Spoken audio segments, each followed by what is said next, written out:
Давай еще раз, отведите. Ты ствол-то опусти. Вот, началось. Давай, давай. Ну что, ты послушал? Да.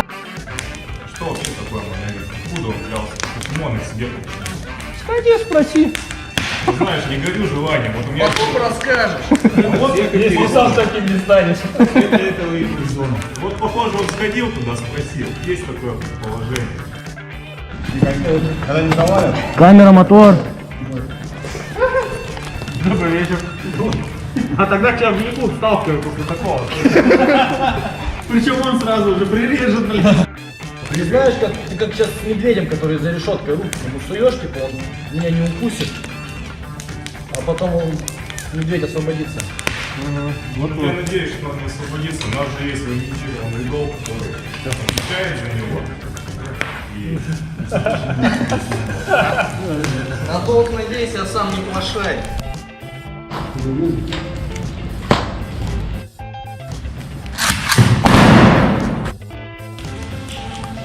Я сам охерел.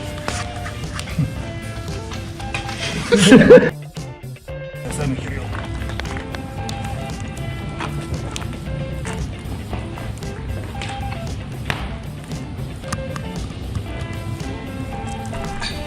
Нахуй нарежу, потом что-нибудь. Концовка.